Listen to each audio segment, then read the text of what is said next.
तो हेलो दोस्तों, कैसे हैं आप सभी लोग। आज की कहानी का नाम है माँ की चुप्पी।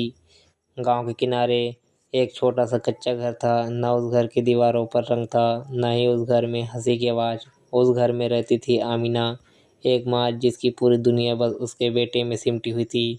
उसका बेटा समीर, उम्र सिर्फ 8 साल, लेकिन आंखों में उम्र से पहले ही समझदारी उतर आई थी। सुबह की हल्की ठंड थी, आसमान पर सूरज की पहली किरण फैल रही थी। आमीना की आँख खुली।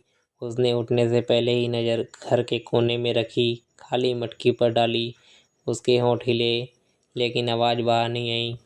वह उठी धीरे धीरे, ताकि समीर की नींद न टूटे। चूल्हे के पास जाकर बैठ गई। लकड़ियाँ थी, लेकिन आटा नहीं था। आमीना जानती थी, अगर वह बोलेगी तो समीर सवाल करेगा, और उन सवालों के जवाब उसके पास नहीं थे।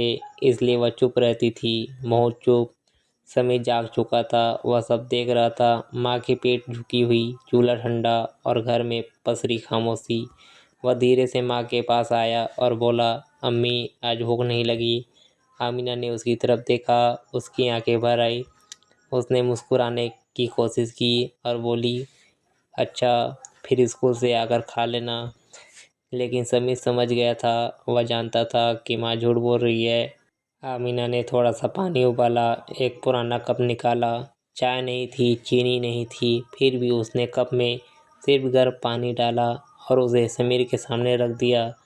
समीर ने कप को देखा, फिर माँ के चेहरे को। वह कुछ बोला नहीं, कप उठाया और एक घूंट पी लिया। आमीना ने मुंह दूसरी तरफ कर लिया, उसकी आंखों से आंसू गिरने लगे।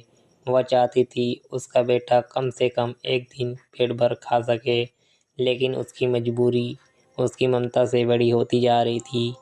समीर स्कूल से जाने लगा। दरवाजे पर रुककर उसने कहा, अम्मी, आज मैं जल्दी आ जाऊंगा।